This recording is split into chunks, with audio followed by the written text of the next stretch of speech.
વલસાડ જિલ્લાના કપરાડા તાલુકાના અંતરિયાળ પહાડી વિસ્તારમાં આવેલા સુથારપાડા અને બારપુડાનો વિસ્તાર કુદરતી સૌંદર્યથી ભરપૂર છે। આ છે ગુજરાત મહારાષ્ટ્ર બોર્ડર પર આવેલ બિરસા મુંડા ધોધનો અદ્ભુત નજારો। પહાડોથી ઘેરાયેલા બિરસા મુંડા ધોધનું સૌંદર્ય માણવા પર્યટકો ઉમટી પડે છે। પ્રવાસન ક્ષેત્રે આ અજાણી જગ્યા પર બહુ ઓછા લોકો મુલાકાત લે છે। જો કે આ ધોધ સુધી પહોંચવા માટે કોઈ રસ્તો કે પગથિયા નહીં હોવાથી લોકોએ જીવના જોખમે આ ધોધ સુધી પહોંચવું પડે છે। ત્યારે જો આ બિરસા મુંડા ધોધ નિહાળવા યોગ્ય વ્યવસ્થા કરવામાં આવે તો વધુમાં વધુ પ્રવાસીઓ આ વિસ્તારની કુદરતી સૌંદર્યના નજારાને માણી શકે। આપણા અહીંયા વિસ્તારમાં વરસાદ સારી રીતે વરસી રહ્યો છે, તો જેના કારણે નાના મોટા ધોધો પડી રહ્યા છે। તો આપણે હમણાં સુધી એ જ જાણતા હતા કે આપણે વિલ્સન હિલના જે શંકર ધોધ છે એ જ બધા જાણીતા છે, કેમ કે ત્યાં મતલબ જવાનો રસ્તો મસ્તો તો બધું બરાબર છે, પણ અહીંયા બી અમે આવ્યા અમારા ગ્રુપ સાથે તો અમને અહીંયા ખૂબ જ સરસ લાગ્યું, જાણ મળી, જેના કારણે અમે અહીંયા બિરસા મુંડાના ધોધ પાસે ફરવા આવ્યા છે। અને એ ધોધ ખૂબ જ સારો છે અને એ ધોધ પાસેથી ખૂબ જ ઉપરથી પાણી પડે છે અને અહીંયા ઊંડી ઊંડી ખીણો જોવા મળે છે, વાદળ, ડુંગર અને મસ્ત એવો નજારો જોવા મળી રહ્યો છે। બારપુડાની અંદર એક બિરસા મુંડા ધોધ કરીને આવ્યો છે, જે શંકર ધોધ કરતા બારપુડા બિરસા મુંડા ધોધ ખૂબ જ સારી રીતે લોકો માટે મતલબ જોવાલાયક છે। અહીંયા આગળ ઘણા ટુરિસ્ટો આવતા હોય, પણ એક જ કારણ છે કે એ લોકોની જ્યારે મન દુઃખ થાય છે ત્યારે એ લોકો આવતા હોય ત્યારે એ લોકોને કોઈ રસ્તો ના મળતો હોય, મતલબ અહીંયા એ લોકોને ક્યાં ફરવા આવતા હોય એ લોકોને પણ એવું છે કે અહીંયા કંઈક ને કંઈક વિકાસ થાય તો સ્થાનિકોને રોજગારી પણ મળે ને। જળ જ જીવન છે, પણ આ જળ ચોમાસામાં જીવન પર ભારે પડી રહ્યું છે। આકાશમાંથી એટલી અનરાધાર આફત વરસી રહી છે કે પર્વતીય પ્રદેશથી લઈ મેદાન સુધી માણસને ઘૂંટણીએ લાવી દીધો છે। શરૂઆતનો વરસાદ સારો લાગતો હતો, પણ હવે મુશળધાર વરસાદ મુશ્કેલી રૂપ લાગી રહ્યો છે, કેમ કે દેશના અલગ અલગ ભાગોમાંથી જળ તાંડવની ડરાવનારી તસવીરો સામે આવી રહી છે।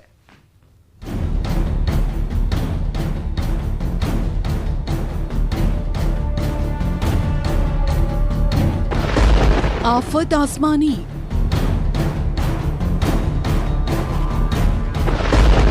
चारे तरफ पानी ज पानी।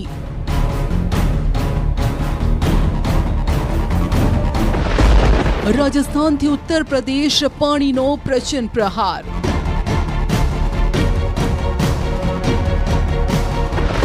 न माणस सलामत न पशु सलामत।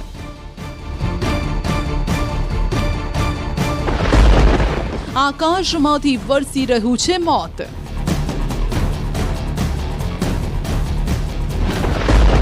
મધ્યપ્રદેશ, ઝારખંડમાં જળ તાંડવ।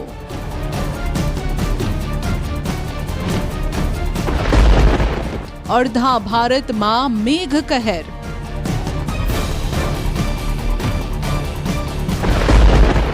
આ તસવીર ડરાવે છે અને સાવધાન પણ કરે છે। કુદરતનો આ તે ક્રૂર ચહેરો છે જેની આગળ બધી સિસ્ટમ પાણી ભરે છે। ચોમાસામાં જ્યારે કુદરત રૌદ્ર રૂપ બતાવે છે ત્યારે ચારે બાજુ તબાહી મચાવે છે। જ્યારે જ્યારે પાણી પ્રચંડ પ્રહાર કરે છે ત્યારે ત્યારે આવે છે તબાહી। ઉત્તરથી લઈ દક્ષિણ સુધી, પૂર્વથી લઈ પશ્ચિમ સુધી આવી રહી છે તબાહીની આવી જ ડરાવનારી તસવીરો। ત્યારે આજે જોઈશું આ મેઘ કહેરનો ગ્રાઉન્ડ ઝીરો રિપોર્ટ।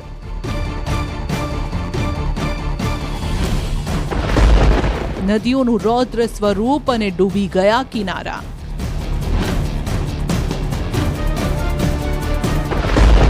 જળ તાંડવનું ટ્રેલર, ચારે બાજુ હાહાકાર।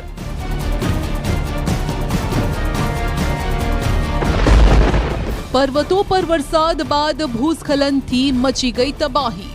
મેદાની વિસ્તારોમાં પૂરથી હાહાકાર। વાદળોના ગુસ્સાનો શિકાર દેશના કેટલાય પ્રદેશો બની ચૂક્યા છે।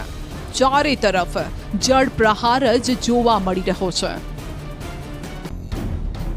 શું રાજસ્થાન, શું મધ્યપ્રદેશ, શું બિહાર, શું ઉત્તરાખંડ, દરેક સ્થળેથી પાણીના પ્રહારનો ડરાવનારો નજારો જોવા મળી રહ્યો છે।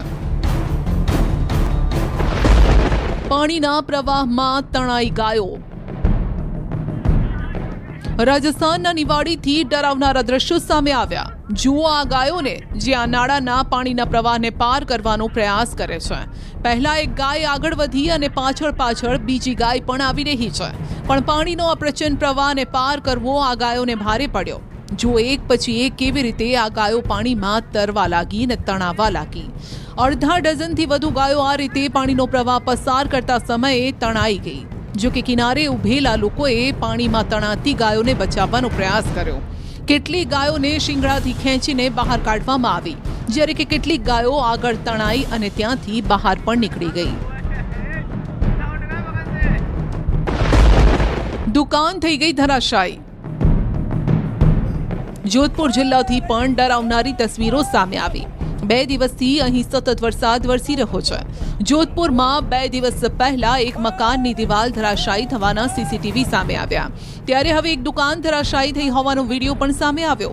મહામંદિર વિસ્તારમાં મસાણિયા ગેટ વિસ્તારમાં એક દુકાન ધરાશાયી થઈ, જેનો આ લાઈવ વિડીયો છે. ત્યાં આસપાસ ઉભેલા લોકોએ દુકાન ધરાશાયી થવાનો લાઈવ વિડીયો કેમેરામાં કેદ કર્યો. અહીં જર્જરિત અવસ્થામાં રહેલા કેટલાય મકાનો અને દુકાનો ચોમાસાની ઋતુમાં મોટી દુર્ઘટનાને આમંત્રણ આપતા નજરે પડી રહ્યા છે. કોલોનીમાં જળબંબાકારની સ્થિતિ. પાલીમાં વરસાદે તો વિરામ લીધો, પરંતુ 3 દિવસ વીતી ગયા ને છતાં હજુ પણ પાણી ભરાયેલા છે. ચારે બાજુ જોવા મળે છે પાણી જ પાણી, જેના કારણે લોકોને ઘરની બહાર નીકળવું પણ મુશ્કેલ થઈ જાય છે. જળબંબાકારની સ્થિતિના કારણે જનજીવન પ્રભાવિત થાય છે. કેટલાય વિસ્તારોમાં અડધાથી 1 ફૂટ જેટલા પાણી ભરાયેલા છે. ઘરની અંદર પાણી ઘૂસ્યા. નાગોરની અંદર પણ સતત વરસાદ ચાલુ છે, જેના કારણે નીચાણવાળા વિસ્તારોમાં પાણી ભરાયેલા છે. અહીં કેટલાય વિસ્તારોમાં ઘરની અંદર પાણી ઘૂસી ગયા. નાગોરમાં છેલ્લા 3-4 દિવસથી અટકીને વરસાદ વરસી રહ્યો છે, પણ પાણી નિકાલની કોઈ વ્યવસ્થા નથી, જેના કારણે લોકો પણ તંત્ર સામે નારાજગી વ્યક્ત કરી રહ્યા છે. સ્મશાન ઘાટ પાણી પાણી. ચુરુના સુજાનગઢમાં સ્મશાન ઘાટની અંદર પાણી ફરી વળ્યા, જેના કારણે અંતિમ સંસ્કાર સમયે ભારે હાલાકી ભોગવવી પડી.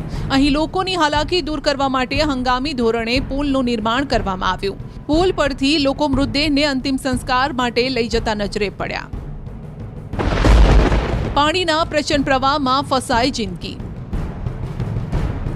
ચારે તરફ નદીનો તેજ પ્રવાહ છે. આજુબાજુ લહેરો સ્વરૂપે સાક્ષાત મોત છે ને આ બંને વચ્ચે ફસાયેલી છે જિંદગી. આ ભયાનક તસવીર આવી છે મધ્યપ્રદેશના બાલાઘાટથી, જ્યાં વેનગંગા નદીમાં એ સમયે હાહાકાર મચી ગયો જ્યારે એક યુવક તેજ પ્રવાહમાં વહેવા લાગ્યો. નદીમાં 26 વર્ષીય યુવક નાના પુલ પાસે માછલી પકડવા ગયો હતો, પરંતુ પગ લપસી જતા યુવક અંદાજે 100 મીટર સુધી વહેતો ગયો. આ દરમિયાન નદીમાં ઉગેલી એક ઝાડી યુવક માટે મદદગાર સાબિત થઈ. યુવકે તેને પકડી લીધી ને ત્યાં ફસાઈ ગયો, જે બાદ શરૂ થયો યુવકને બચાવવાનો સિલસિલો. ઘટના સ્થળે પોલીસ એસડીઆરએફના જવાનો પહોંચ્યા. એસડીઆરએફની ટીમે પહેલા નાવ દ્વારા બચાવવાની કોશિશ કરી, પરંતુ પાણીના તેજ પ્રવાહના કારણે આ પ્રયાસ નિષ્ફળ નીવડ્યો. ત્યારબાદ યુવક પાસે દોરડામાં ટ્યુબ બાંધીને પહોંચાડાય, જે બાદ દોરડા અને ટ્યુબથી યુવકને પાણીમાંથી બહાર કઢાયો.